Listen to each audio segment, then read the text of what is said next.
É claro, presidente, que eu não vou ser aqui hipócrita de dizer que o prefeito teria como impedir que chovesse. É óbvio que ele não teria como impedir que chovesse. E mais, também não vou dizer que a chuva que nós vivemos na última semana, nos últimos 10 dias, é uma chuva comum. Choveu muito mais do que o que normalmente chove.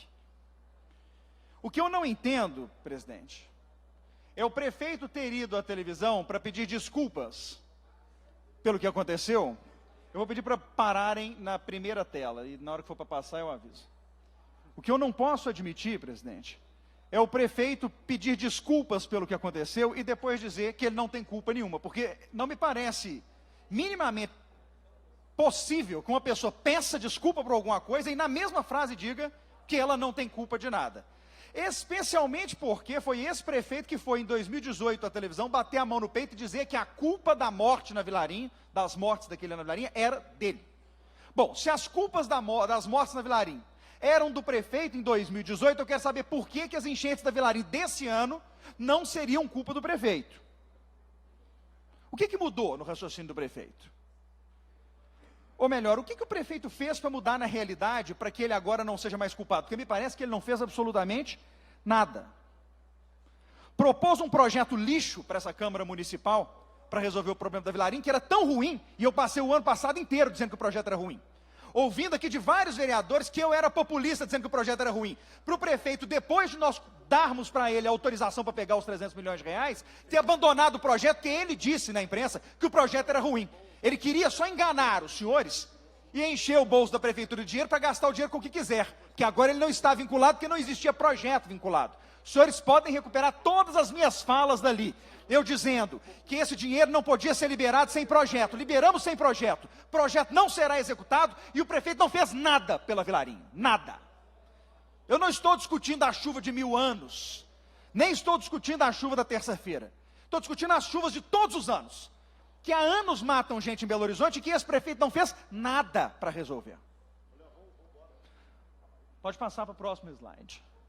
Hoje, todos reconhecem aí que o problema existe, né? Eu acho que não tem dúvida mais. Só que o prefeito resolveu que para combater o problema que todos nós sabemos que existe, ele vai continuar usando as mesmas soluções usadas nos últimos 25 anos na cidade. Tanto é que a secretária de Regulação Urbana é a mesma há 25 anos, comandando a política urbana de Belo Horizonte. E o secretário de Obras é o mesmo há 12 anos. Aí me dizer que não fez nada porque o passado não fez nada, ele continua lidando com as mesmas pessoas ao longo do tempo. Ele é que escolheu, e o líder de governo disse bem ali, ele é que escolheu colocar Maria Caldas, Josué Valadão no governo. Os mesmos que comandavam essas áreas no passado e os mesmos que não fizeram nada para resolver esse problema. Eu não estou aqui dizendo que a culpa é deles. Eu estou dizendo que eles não fizeram nada, são inoperantes.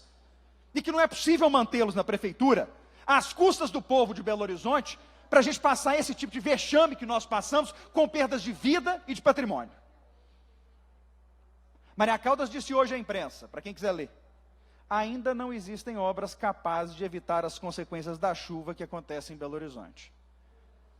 Bom, para quem é culpado de toda a política pública, a política urbana de Belo Horizonte dos últimos 12 anos, 15 anos, 25 anos, é a única resposta possível mesmo.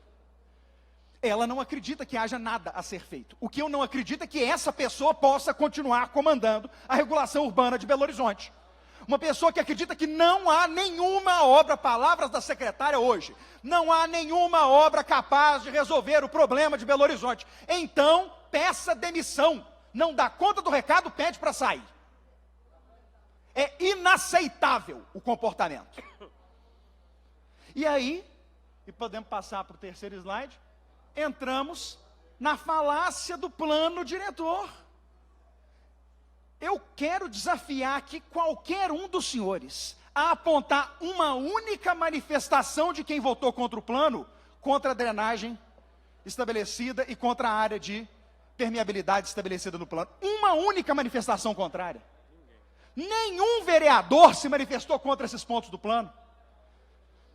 E aí, senhores vereadores, prestem atenção no que Maria Caldas e o prefeito estão dizendo. É que a culpa da enchente é dos senhores, que deviam ter aprovado palavras da secretária hoje no jornal. Se a Câmara tivesse feito o trabalho dela e aprovado o plano em 2014, nós não teríamos passado por isso hoje. Então ela está dizendo que a culpa é de vocês. Essa é a mensagem que está sendo dada pela Prefeitura Municipal de vocês, que foram reeleitos, que eu nem vereador era naquele período. Uma vergonha. Não é capaz, disse que não tem a solução, disse que nada pode ser feito, mas que a culpa é dos vereadores, que não aprovaram o plano diretor. Senhores, as áreas que foram afetadas por essa chuva já estavam impermeabilizadas há 30 anos. O plano diretor não vai mudar essa realidade. Ele é importante na questão de drenagem e de áreas de permeabilidade, é importante. Mas não vamos mentir para a população, as pessoas não são estúpidas. Isso não vai resolver o problema de Belo Horizonte.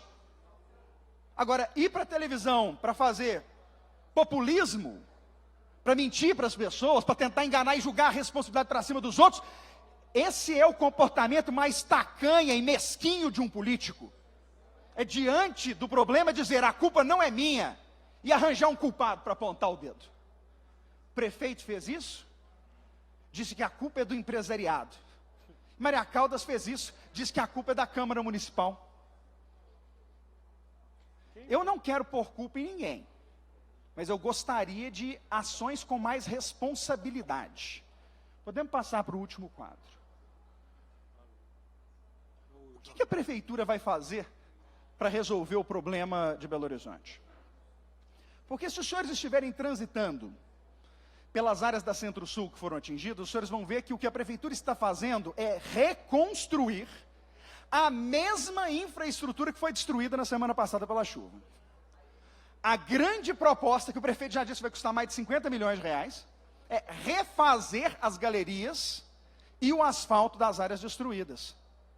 Vereadores, a ignorância é tanta que até reassentar as pedras portuguesas da Praça Marília Dirceu, um tipo de calçada absolutamente impróprio para Belo Horizonte, como já foi discutido aqui 1 milhão de vezes.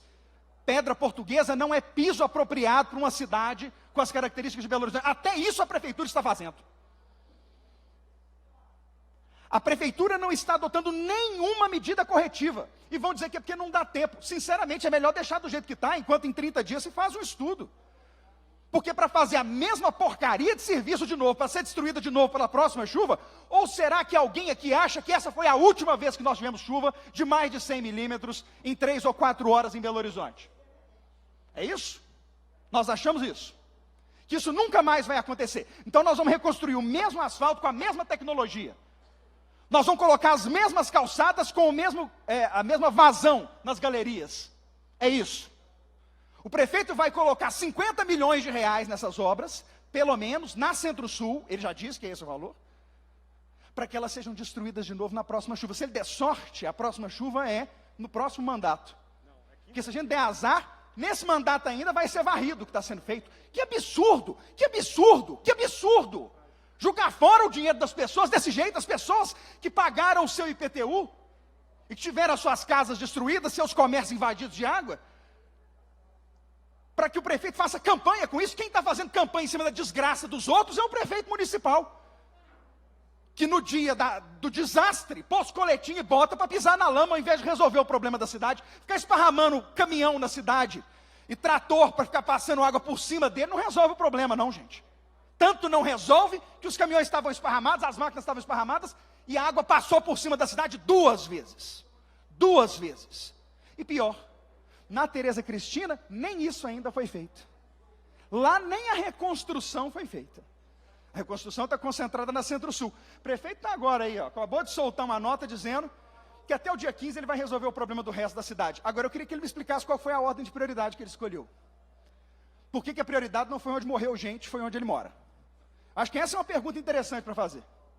Tá, Matheus, situação difícil, né? Porque se ele não resolve na frente da casa dele, vão dizer, nem na frente da casa dele ele resolve o problema. Se ele resolve na frente da casa dele, vão dizer, só porque é na frente da casa dele que ele resolveu o problema. Esse problema é dele, que é prefeito.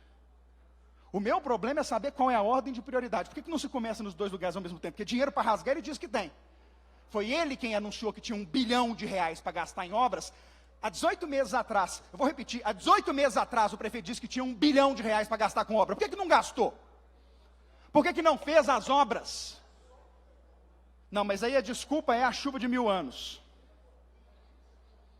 Eu, sinceramente, não entendo como é que nós da Câmara Municipal podemos aceitar calados essa estupidez. Porque insistir em refazer as mesmas obras que foram destruídas é uma estupidez. A frase é famosa, não é? Burrice é insistir em fazer a mesma coisa, esperando a cada vez resultados diferentes. Nós vamos aceitar efetivamente calados, senhores? É essa a pergunta que eu faço. Prefeito dizendo que a culpa é do empresário, secretária dizendo que a culpa é dos vereadores, e enquanto isso, a prefeitura foi incapaz de apresentar um plano estruturado de reconstrução dessa cidade. E vou dizer mais, a situação não vai melhorar. Por mais que seja importante a regra de drenagem trazida pelo plano diretor e a regra de permeabilidade trazida ali, elas são insuficientes, porque a maior parte da cidade já está impermeabilizada. E vai aqui um desafio à secretária Maria Caldas, que pelo visto nunca frequentou a região de Venda Nova e do Barreiro, que diz que lá não tem problema, que tem muita área permeável. Ainda ela não sabe, Catatal, que a maior parte das casas nessas regiões tem os seus terreiros concretados. Ela não sabe porque ela nunca foi nesses lugares. Eu desculpo a secretária, porque ela passou muito tempo em Brasília ajudando a Dilma, depois tempo em São Paulo ajudando a Haddad, ficou pouco tempo em Belo Horizonte, fora do seu próprio gabinete, então ela não sabe. E vou dizer mais, Catatal, você sabe disso. A área que tem concreto no chão, que tem cimento no chão, os nossos terreiros cimentados, são grandes bacias de despejo de água na rua, numa velocidade inacreditável. Nós estávamos discutindo, são os piscinões, as caixas de retenção. Cadê essa discussão, Catatal? Cadê os projetos? O prefeito é prefeito há 3 anos, ele não é prefeito desde ontem, não. Ah, não deu tempo de fazer o projeto? Cadê os projetos dos piscinões, do Arrudas? Cadê os projetos de piscinão para o Leitão, que é um problema maior, porque a área é muito adensada, problema maior do ponto de vista de onde construiu o piscinão? Não. Nós vamos ficar enganando a população, dizendo que o plano diretor vai resolver tudo. O plano diretor não mexe em área já edificada. Como é que ele vai resolver o problema das áreas edificadas de Belo Horizonte? E termino dizendo que por mais que tenha razão a prefeitura quando insiste na questão da importância do autossalvamento, das pessoas cumprirem as ordens da Defesa Civil, é um absurdo o descaso com que as invasões em áreas de encosta foram tratadas em Belo Horizonte ao longo dos últimos 20 anos.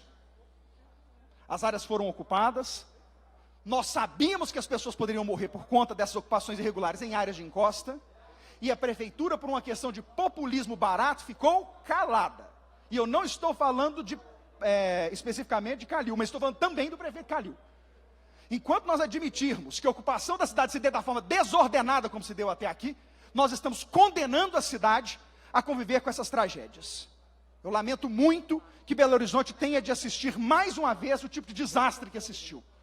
Eu lamento muito que o dinheiro do contribuinte esteja sendo jogado fora, porque guardar R$1 bilhão para gastar em ano eleitoral devia ser crime, enquanto gente morreu em Belo Horizonte. E não sou eu que estou dizendo que ele está guardando dinheiro, foi ele quem disse em 2018 que ele tinha R$1 bilhão para as obras, e não gastou. Bateu no peito para dizer que a culpa daquela morte em 2018 era culpa do prefeito. Naquela oportunidade eu vim aqui dizer que achava até que não era culpa dele não, mas que esperava que ele fizesse alguma coisa. Eu vou aderir ao argumento do prefeito. A culpa é dele, porque ele ficou quieto e não fez nada para estruturar a cidade desde então. Eu não quero discutir o passado, mas eu quero discutir o futuro. E o prefeito não tem direito de não apresentar a essa Câmara Municipal o que ele pretende fazer para resolver os problemas que Belo Horizonte vive por conta de 50 anos de política pública urbana mal executada. Ele não é o culpado, mas ele é o responsável por trazer a solução, se ele pretende governar a cidade que está entregue a ele há 3 anos, para que ele não tenha feito nada a respeito disso. É uma vergonha, e eu lamento profundamente que ele tente, nesse momento, terceirizar a culpa. Dizer que a culpa é do empresariado ou que a culpa é da Câmara Municipal. Que vergonha, Calil, que vergonha.